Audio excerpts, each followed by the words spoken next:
Friends இந்த பொண்ணுக்கு என்ன பண்ணுறாங்க பாருங்க, தன்னுடைய மாமியார்கிட்ட சண்டை போட்டுக்கிட்டு அப்பாவுக்கு கால் பண்ணி இதுக்கப்புறம் இந்த வீட்டில் நான் வாழ முடியாது, ஒழுங்காக வந்து என்னை கூப்பிட்டுட்டு போகணும்னு சொல்கிறாங்க.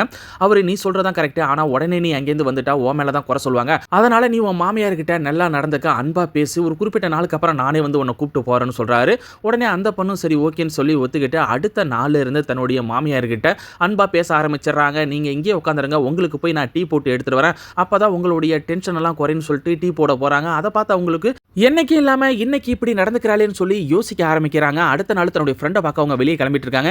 அப்ப இந்த பொண்ணு நீங்க போயிட்டு பத்திரமா திரும்பி வாங்க, வரும்போது நான் உங்களுக்கு சுட சுட சமைச்சு வச்சிருக்கேன்னு சொல்றாங்க. இப்படியே அவங்க ரெண்டு பேரும் பழக ஆரம்பிச்சிடறாங்க. ஒருத்தரை நல்லா புரிஞ்சுக்கிட்டு ரெண்டு பேருமே ரொம்ப க்ளோஸா பழகிட்டு இருக்காங்க. அப்ப சடனா ஒரு நாள் இந்த பொண்ணை பாக்குறதுக்காக அவருடைய அப்பா வராரு. வந்தோடனே அப்பா நீங்களான்னு சொல்லி ஆச்சரியப்படுறா. சரி சரி முதல்ல கிளம்பு, நாம இந்த வீட்டை விட்டு வெளியே போலான்னு சொல்லும்போது எங்க வர சொல்றீங்க, என்னாலாம் வர முடியாது, நான் என்ன தப்பு பண்ண அப்படிங்கறத இப்பதான் புரிஞ்சுக்கிட்டேன், இதுக்கப்புறம் எனக்கும் என் மாமியாருக்கும் எந்த ஒரு சண்டையும் வராது, முதல்ல அதை புரிஞ்சுக்கிங்கன்னு சொல்லிட்டு எல்லாருமே ஒன்னா சேர்ந்து சந்தோஷமா இருக்காங்க.